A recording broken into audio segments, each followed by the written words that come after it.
Today I bring you League of Kingdoms. League of Kingdoms is a play-to-earn online strategy game. You can play it on your phone, you can play it on the web browser, you can play it on your Android. To tell you the truth, I was never really about this type of games, but when I started playing this game, I've been logging in like every single day because I get rewards for logging in every single day. So there's two ways to earn. One is by owning land, and number two is by actually getting all the resources that you earn in the game, putting them into an NFT, and then selling them on OpenSea. I'm gonna start the game. This game is free to play. You don't need to buy land. You don't need to do none of that. But if you have land, you can actually earn passive income little by little. All right, guys, so the first things first, the game is actually going to walk you through everything, every single building and what it means.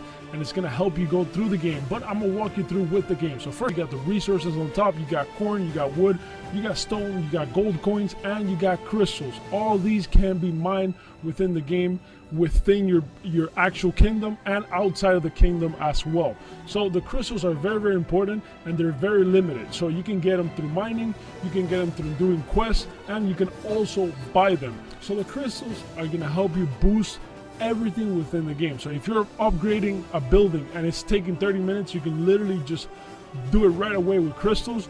It'll also boost your VIP level as well. You're going to need crystals to buy VIP levels. And if you're creating an army as well. So if you're creating an army and it tells you 10 minutes, 20 minutes, 30 minutes, an hour to create that army, you can literally do it in an instant if you have crystals. Outside of your kingdom, if you're going from point A to point B, you can actually boost the speed of your army going from point A to point B without the army having to go through that whole walk. So you can just speed it up right away in real time. It's amazing. Other thing you gotta know is right here. You got a hammer, you got a gold hammer, you got a helmet, and you got a potion. So the first hammer is basically your first Q. When you actually upgrade a building, you're gonna see a little circle going around until the building is upgraded. The second hammer, which is the golden hammer, you don't actually get to use it unless you have a hammer boost. Basically, the hammer boost, what it does, it allows you to put another building simultaneously to upgrade. And you can get the hammer either by buying it or by doing quests that give you that hammer. Golden helmet, which is basically the Q for your army, and then you got the potion, which is the Q for the alchemy. So in the alchemy building, you can actually upgrade a lot of things within the game. You can upgrade how good your army is. You can upgrade how much resources you actually make every time your buildings are making resources and things like that. You can boost a lot of things there. We gotta build a farm. So it's gonna walk you right through it. So it's gonna teach you. Your farm is gonna cost you 2,000 lumber, 2,000 stone, 1,000 gold. So there you go. So every time you do a building, there's going to be a requirement, and it's going to be this one. It requires for your castle to be level 1. We already have a level 1 castle. We start with level 1, so it doesn't matter. You don't have to upgrade your castle before you do this one. So do build, or we could do instant build, like I said, with the crystals. We have 0 crystals, so right now we can't do instant build. So we're just going to build. So right here in the barrack is where you're going to create your army, and of course it has also requirements. It requires you to have a castle level 1 and a farm level 1. We just did the farm, and we also can do instant. And it tells you the troops, training rate, plus 50. So level 1 is only going to allow you to do 50 at the beginning, but as you upgrade, you're going to do more troops. So we do build, it's only going to be 1 second. I'm going to explain this part right here on the bottom. You got the quest, you got the inventory, you got the messages. Messages are pretty much every action that you do in the game. It's going to populate right here, and you're going to be able to see everything that's happening. Then you got the alliance, where you can actually create your own alliance, or you can join an alliance and be together with other people, which is actually good because you don't want to be alone in this game. This is a real-time game. People can attack you. So let's click on the quest. They want us to click on the quest. As you can see, we got main quests, we got daily quests, we got events, and we got close events. Right here, you claim. So as you can see, sometimes the rewards is resources with a boost. That's an actual boost right there, and I'll explain the boost later. So they're giving you boosts. All right, so next thing we're gonna do is actually research. So next thing it's telling us to do is actually research, like I told you. In the alchemy building, you can actually research different things that upgrade and make your production faster and things like that. This upgrade right here increases our food production by 2% and power of 50 in your army, plus 50. So we do research, there's a cost, and we do it. You can see it says completed right here. We're going to do a lumber camp. Lumber camp as well is going to ask you for a requirement.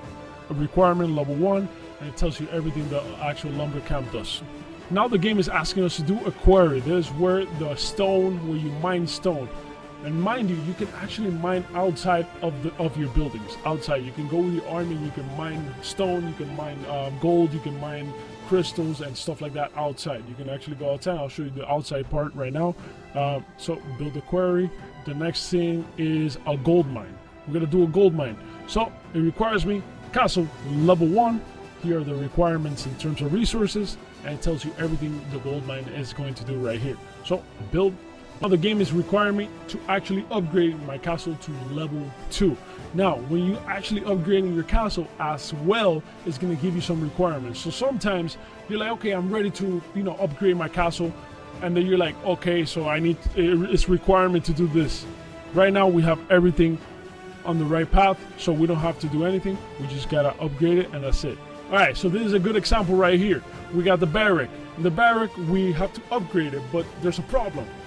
We have to upgrade farm to level 2.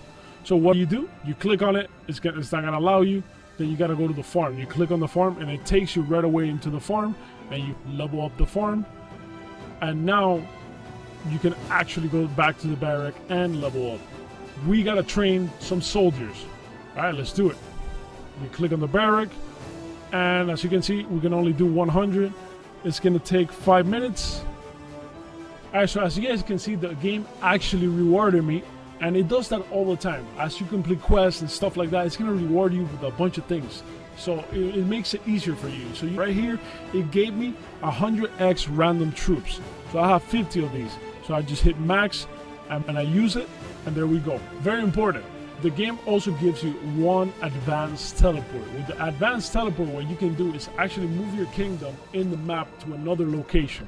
It's very important that you use this with care, because you only have one. And right here we are in the profile. You can change your profile picture. You can see your troops. You can see your land right here.